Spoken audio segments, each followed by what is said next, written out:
but we have no control over the gold, whether it's exploration, production, or as you have seen, refining. It didn't begin with a handshake or sanctions. It began with gold and a promise. This is a story of reclamation and defiance at the heart of Africa. For centuries, Africa's riches, gold, diamonds, resources, were siphoned away, leaving poverty behind. But now, a new wind is blowing across the Sahel. A generation rising to say, what is ours will finally build us. The promise was simple, yet revolutionary. The era of extraction without benefit is over. Burkina Faso's wealth would no longer be a number on a foreign stock exchange. It would be felt in homes, in currency, in national pride. This awakening is not quiet. It's a bold challenge to a world order that profited from Africa's slumber. The powers that be drew the maps, set the prices, and controlled the narrative, insisting Africa needed their expertise. But what they really needed was Africa's resources, unchecked and undisputed. The story of Burkina Faso's first national gold refinery is a people choosing to write their own destiny with ink made of pure, refined gold. The world is now forced to watch as a small, landlocked nation redefines the rules. This is more than economics. It's a spiritual and political rebirth. The promise is being fulfilled through sovereign action, not foreign aid. True independence is not given. It is taken forged in determination and self-reliance. The gold of Burkina Faso, once a symbol of loss, is now the foundation of what is being built. A promise made to the people is finally being kept. The news broke like a fever across the world's financial capitals. London, New York, Paris. Headlines screamed, "Burkina Faso seizes gold industry." The language was designed to create fear and delegitimize a nation's quest for self-determination. This wasn't just about one refinery. It was about the precedent. The panic wasn't about 50 tons of gold. It was about what would happen if others followed. The system of extracting African resources for pennies and selling them back for fortunes was under attack. The frantic calls between trading desks and government offices weren't about gold. They were about power. Analysts warned of resource nationalism as if it were a disease, ignoring their own exploitative history. The story spun was of a reckless government meddling in global markets, omitting the truth. A nation simply wanted to process its own resources. The panic was a confession. Their prosperity was built on Africa's dependency. For generations, they were the gatekeepers, taking the lion's share of profits. Burkina Faso bypassed them, building its refinery with its own funds and new partners. This act of sovereignty was the ultimate betrayal to the old colonial mindset. It showed Africa and the world that there was another way. A way that did not lead through Paris or London. To understand this moment, you must understand the history. Africa's story with gold is a tragedy of exploitation. Before colonization, empires like Ghana and Mali thrived on gold, building cities and universities. This was Africa's wealth, used for Africa's advancement, a golden age often omitted from Western history books. Then came the colonial era. Ships arrived for plunder, not trade. Gold was chief among the spoils, extracted by force and shipped to fill European vaults. The wealth of kingdoms like Ashanti and Congo funded Europe's rise, leaving Africa impoverished. The process was brutally efficient.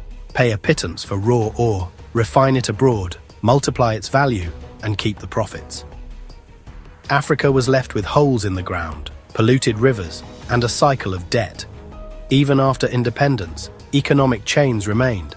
African nations forced to sell raw resources on markets they didn't control. Lacking infrastructure and capital to refine their own gold was no accident. It was by design. International institutions ensured Africa remained a supplier of raw materials, never a creator of finished products. The story of Africa's gold was a story of wealth enriching everyone but Africans. Now that story is being rewritten. The era of stolen wealth is ending. Into this landscape stepped a new kind of leader, Captain Ibrahim Traoré.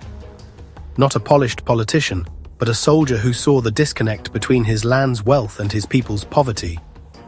His mission reclaimed sovereignty, starting with gold. Traoré's message was direct. Burkina Faso's resources must serve its people first. He challenged lopsided contracts and aimed to break the cycle of extraction. The centerpiece, Burkina Faso's first national gold refinery. By refining gold at home, the nation would capture value lost to foreign middlemen. This was more than economics. It was national liberation.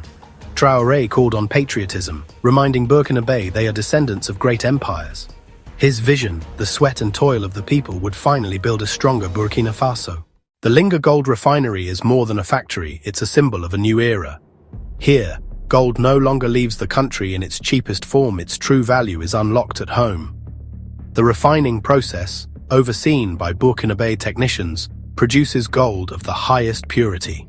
For the first time, the beneficiaries are the people of Burkina Faso. The government mandates a portion of refined gold be purchased by the central bank, strengthening the treasury and currency. Profits are earmarked for national development schools, hospitals, roads, and security. The refinery creates hundreds of skilled jobs and thousands more indirectly. Artisanal miners now have a secure, fair buyer, protected from exploitative middlemen. The furnace at Linga is forging opportunities and building a foundation for independence. The wealth from the ground is finally building the country above it. This is not just gold, it's a future being forged. Burkina Faso is turning its resources into real prosperity. The most powerful statement of the Linga Gold Refinery is who was absent. No French ambassador, no World Bank loans, no Western corporations. This refinery was built without colonial or neo-colonial powers. A deliberate act of economic emancipation. For decades, Western partnership meant dependency and debt. Traoré's government sidestepped this game, financing the refinery with state funds and partners who didn't demand control.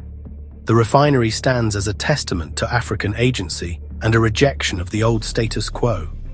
The message: Africa can build for itself, by itself. The uninvited guests now watch from the outside as Africa claims its future. One gold refinery in West Africa is shaking the world's financial markets. For centuries, gold prices were set far from where it was mined, controlled by Western banks. Burkina Faso's move to refine and sell its own gold begins to dismantle that system. If other African nations follow, they could form a bloc with real market power, maybe even set global prices. This threatens Western profits and rebalances global wealth. It's not just economics, it's a correction of historical imbalance. As African nations build gold reserves, they reduce reliance on the US dollar, challenging American hegemony. The Linga Gold Refinery is a weapon in a quiet economic war for a multipolar world. The ripples from Burkina Faso's move are spreading across Africa. Leaders from Accra to Pretoria are watching closely. The Linga Refinery is proof. Africa can break from exploitative models. The question is no longer, is it possible? But when will we do it too? Mali and Ghana are already considering similar steps. The people are awakening, demanding their governments reclaim lost wealth. A new spirit of Pan-African collaboration is rising, sharing knowledge, building regional hubs, and dreaming of an African bullion exchange. The dominoes are falling, and the old powers are watching with dread. The movement is bigger than any one country. It's a continental shift. The story they didn't want told is now inspiring a generation to build the Africa they deserve. The refinery's impact is measured in daily life. Skilled jobs, stable incomes, and new industries are lifting families and communities. Beyond economics, the refinery is a cornerstone of national pride and sovereignty. The sight of Burkinabe running their own refinery shatters the colonial mentality. Gold bars from Linga are symbols of self-worth and national capability. With stronger reserves, Burkina Faso is moving toward monetary independence and better public services. Traoré said no more. Burkina Faso refines its destiny. This is Insight Africa, where the wealth of nations is forged by the will of the people.